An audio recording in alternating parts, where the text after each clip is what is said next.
உடுமலையில் பல்வேறு கோரிக்கைகளை வலியுறுத்தி தென்னை விவசாயிகள் தேங்காய்களை உடைத்து நூதன போராட்டத்தில் ஈடுபட்டனர். திருப்பூர் மாவட்டம் உடுமலையில் தேங்காய் மற்றும் கொப்பரைக்கு உரிய விலை நிர்ணயம் செய்ய வலியுறுத்தி தமிழ்நாடு தென்னை விவசாயிகள் சங்கம் சார்பில் கவன ஈர்ப்பு ஆர்ப்பாட்டம் நடைபெற்றது. கொப்பரைக்கு கிலோ 180 ரூபாய் மற்றும் தேங்காய்க்கு கிலோ 60 ரூபாய் விலை நிர்ணயம் செய்ய வேண்டும் உள்ளிட்ட பல்வேறு கோரிக்கைகளை வலியுறுத்தி விவசாயிகள் முன்வைத்தனர். அரசின் கவனத்தை ஈர்க்கும் வகையில் சாலையில் தேங்காய்களை உடைத்து நூதன முறையில் போராட்டம் நடத்தினர்.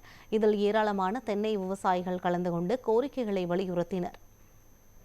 நெல்லுக்கு நீங்க குறைந்தபட்ச விலையை கொடுக்கிற மாதிரி, கோதுமைக்கு கொடுக்கிற மாதிரி, மற்றது கரும்புக்கு கொடுக்கிற மாதிரி தென்னைக்கும் நீங்கள் விலையை நிர்ணயம் செய்ய வேண்டும்.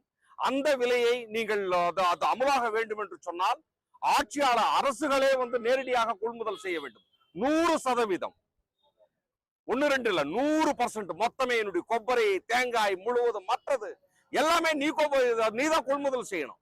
நீதான் அரசுகளே கொள்முதல் செய்துதான் குடோன்ஸ் கட்டி குடோன்ல வச்சு, அதுக்கு பிறகு இளநீர் வேணும்னா இளநீருக்கு அனுப்புங்க, தேங்காய் எண்ணெய்க்கு வேணும்னா தேங்காய் எண்ணெய்க்கு அனுப்புங்க, சீவலுக்கு வேணும்னா சீவலுக்கு அனுப்புங்க.